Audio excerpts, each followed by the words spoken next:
Welcome back, ladies and gentlemen, to another episode of 24 Hours in Crypto. Let's get right into today's episode. This is going to be absolutely enormous.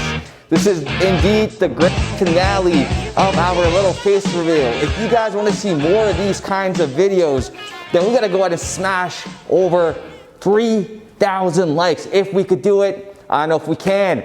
In today's episode, this is going to be the finale, like I said, until maybe a couple more weeks. However, in today's episode, we are going to cover how they all know that this was a race to pretty much have world domination of the new financial infrastructure. It may sound crazy right now, but wait until I play you all the information, all the videos, and all the bullish content we're going to go over in today's episode.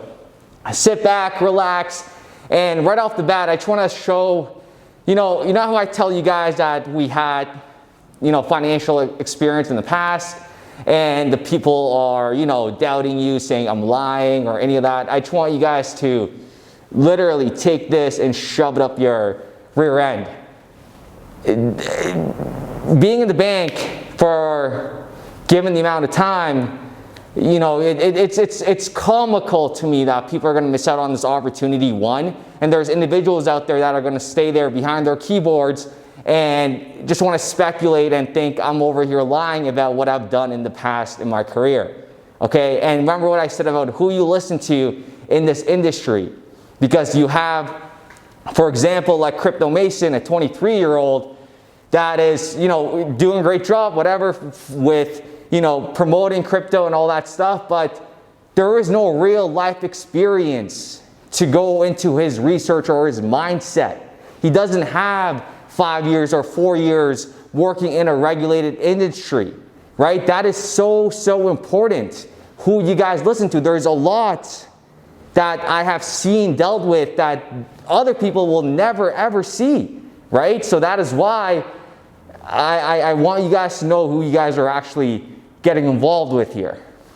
Anyhow, JP Morgan Chase, Jamie Dimon, he told you that they beat us to it, and now it makes perfect sense, because in today's episode, you're going to see how Dubai, they're saying it's a race.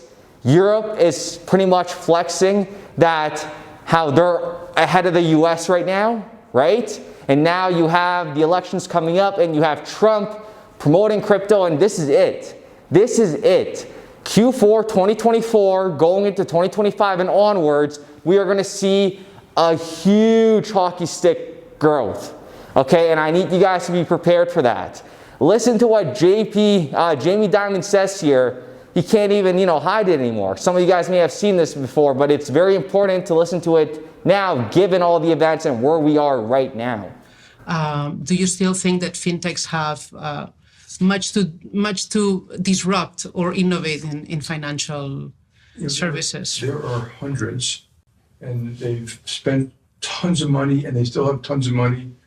And I don't like talking about as a group. Yep. Some have done a great job, and we should acknowledge that. Some have done a great job. I wouldn't call them a fintech. There's something that a company came up with, which is fintech type services. Yes. Some did stuff that we could have done ourselves. And I think a company should be self-critical. Mm-hmm. We could have done it ourselves, and we didn't. They beat us to it, or they simply did it better. And so we should acknowledge that. Mm-hmm. We could have done it ourselves, and we didn't. They beat us to it, or they simply did it better. And so we should acknowledge that. And remember, for all the individuals that don't think this ecosystem is going to surpass 100 trillion, 200 trillion, it will happen sooner than a lot of people expect. We're unlocking something, I'm not going to get into it, unlocking the internet value, tokenized assets, all that good stuff is worth trillions, and they know this. Here's a little montage of them telling you, the sky is the limit. And then at the end, you're going to listen to Marcus and Fanger telling you to stay away from speculative assets. Once real world, assets that provide a real use case, that is where the value is going to be. You think about the opportunity, how we get to beyond the 1 trillion. I would start with private asset space is a $290 trillion market around the world. That's bigger than publicly traded securities. For me, I'm really excited to see how this tech is going to really massively scale over the next few years into many trillions of volume and scale on a daily basis. Rajiv? I think the market is about $1 trillion today, give or take. And then when you look at all the other assets in the world, depending on whose report you read, it varies between 300 trillion and 700 trillion. It is my firm belief that everything can be tokenized. So it's not just big, it's huge. I truly believe everything can be tokenized. Powerful. From once, Europe is more advanced than the US. And this is very important. We are going to have custody regulation. We are going to have marketplace regulation. We are going to have infrastructure regulation. This is huge. Let's go there and try to build things that are compliant, and we can tap into these $330 trillion. So really solving a massive pain point in this world, which is how money moves around the world. And these are use cases that can scale in the trillions. So I think the future of crypto liquidity will be shifting more towards solving real-world problems as opposed to just speculation. And forget everything else, okay? Just forget everything and just listen to what Nadine says here again. Like, this is just so huge that it gets overlooked. I truly believe everything can be tokenized. Nadine is a very, very smart, intelligent woman, and she's a part of the DTCC under digital assets. That's what she's looking over. And she's telling you the sky's the limit. It's not just big, it's huge. So it could go, I honestly think the sky's the limit. And now here we have a panel from Dubai where they're talking about the whole DFIC, I may have butchered that, but we know that Ripple and its digital asset XRP is fully approved as of 2023 of last year.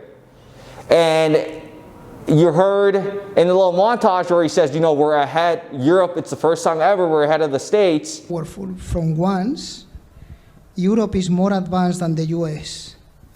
And now you're about to hear him, how he says it's good that if we, lead this. This is a race to see who gets the best infrastructure or who builds on top of these infrastructures, who is the leading winner.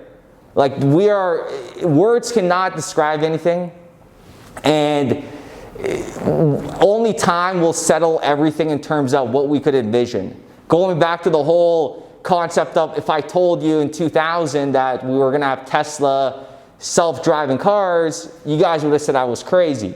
So until it really kicks in, that's when we're going to see it. And that is why I always say it's going to be very hard for individuals to digest when XRP goes to $30, $40, $100, and the market cap of XRP is sitting over $1 trillion and $2 trillion. But that is such a minuscule amount for what its purpose is, right? The higher the market cap, the more, larger transactions you could do on chain. That is, I'm just gonna just finish it off at this. I'm very excited for this journey. I'm excited that I was able to do this, kind of show you guys, who's bringing you this information. Now going forward, you'll kind of have a rough idea of, who you're listening to and what kind of hand gestures I do. I do the same thing when I'm on the computer and I'm, as I'm recording right now. And this is indeed the first pitch. Yesterday's episode, it was a one take. This is my one take as well. This is not something new to me. In terms of, this is completely new to me. I've never done this, but I don't know how. Maybe it's because I've been recording for so long, but I'm very comfortable on the camera. But it's awesome. I cannot wait. If you guys want to see more of these, like I said, 3,000 likes, that would be huge. Let me know what you guys think in the comments down below. And take a listen to this clip. Just listen very carefully, and you guys know XRP is fully approved. And we are about to enter, like I said, a multi-year bull market. Everything's starting to change, isn't it?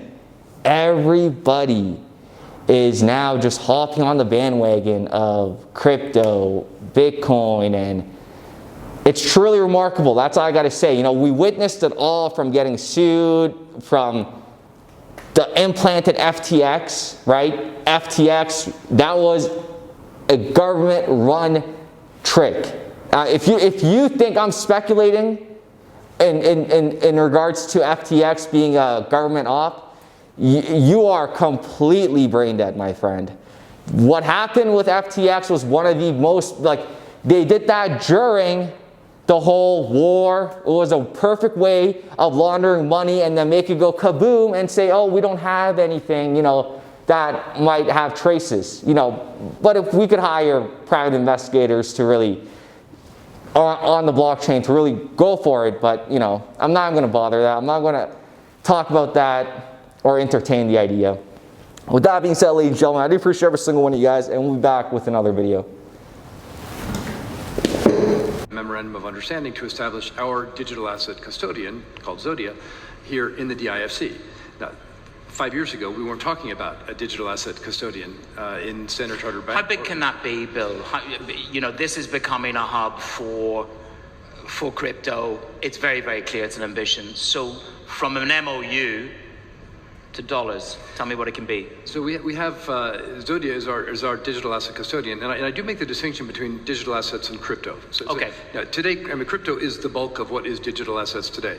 When we look forward 5 or 10 years from now, I think we'll find vast swathes of the financial architecture that has been tokenized. That could include central bank digital currencies, which of course exist to some extent so far, but they're quite small at this point. Stable coins, tokenized real assets, whether it's, I mean, Jenny talks about effectively the digitization or tokenization of money market funds, right?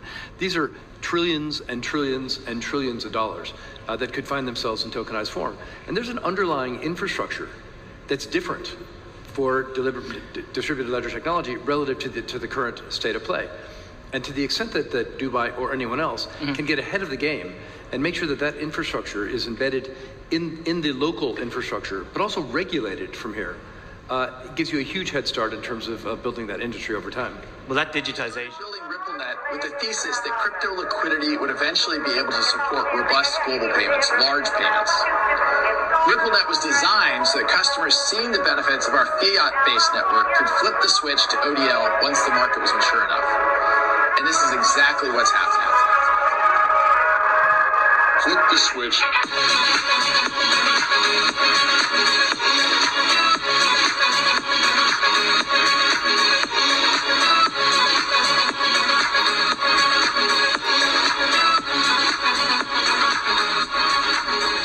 I think what we're building has, you know, it's solving a real problem. And I think all of the tokens, my advice to anybody would be, understand the utility. If there's real utility and there's real value being delivered to a real customer, there will be value in the token.